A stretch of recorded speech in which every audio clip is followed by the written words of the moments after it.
Hər vaxtınız xeyir olsun, dəyərli izləyicilər. Mühüm bir xəbəri diqqətinizə çatdıracağam, amma öncəsində üstəgəl düyməsini vurmaqla kanala abunə olun, kim ki hələ ki abunə deyil.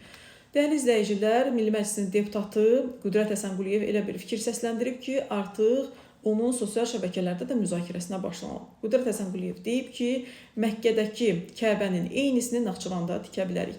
Bunun nəyə görə deyib deputat və necə bu məsələyə gəlib? May ayının 25-də həcc ziyarətinə gedənlər yola düşəcəklər. Azərbaycanın bu il həm kvotası azalıb, həm də həmin kvota dolmur. Yəni, müraciət edən zəvvarların sayı azdır. Deputat deyib ki, bunun səbəbi artıq pulu olanlar gediblər həccə, hələ pulu olmayanlar isə bu vəsaiti toplayıb çatdıra bilmirlər və sosial vəziyyəti insanların yaxşı deyil deyə həccə gedənlərin sayı da azdır.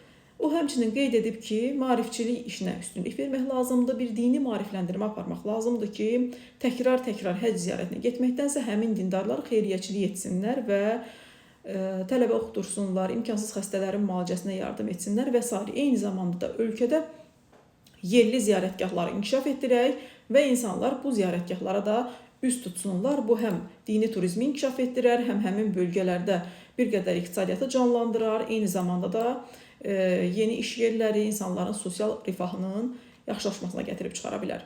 Və qeyd edib ki, xaricdə də Azərbaycandakı dini ziyarətgahları təbliğ etmək lazımdır. Necə ki, bir müddət öncə Leyla və Arzu Əliyevalar Naxçıvanda yerləşən Əshab-ı Kəhf ziyarətini ziyarət etdilər və oradan video paylaşdılar sosial şəbəkələrdə. Məlumata görə bundan sonra Bakıdan və digər rayonlardan ora gedənlərin sayı əhəmiyyətli dərəcədə artıb. Hansı ki, dəyərli izləyicilər, Əshab-ı Kəhfin adı müqəddəs kitabımız Qurani-Kərimdə də var və Əl-Kəhf surəsinin 21-ci ayəsində Əshab-ı Kəhfin adı çəkilir.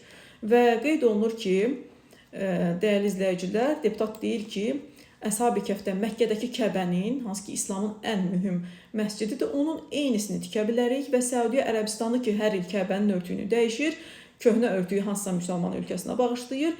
Biz də bir dost ölkə kimi deyə bilərik ki, birini də bizə bağışlasın və bizim Əshab-ı Kəhfdə tikdiyimiz həmin Kəbəyə bu örtüyü sərə bilərik. Bunun üçün də Məkkədəki Kəbənin içərisində ziyarət üçün xüsusi imtiyazlı şəxslər buraxılır. Hər kəs onun içini görə bilmir.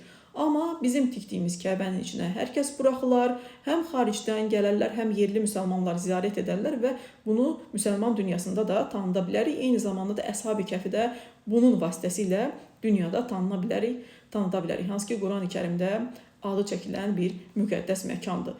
Və bununla da Naxçıvanda turizm inkişaf edə bilər, eyni zamanda blokadada olan bu şəhərimizin də inkişafına ciddi töhfə vermiş olar. Hansı ki, bugünə qədər bunu tanıda bilməmişik. Sizin fikirləriniz nədir, dəyərli izləyicilər?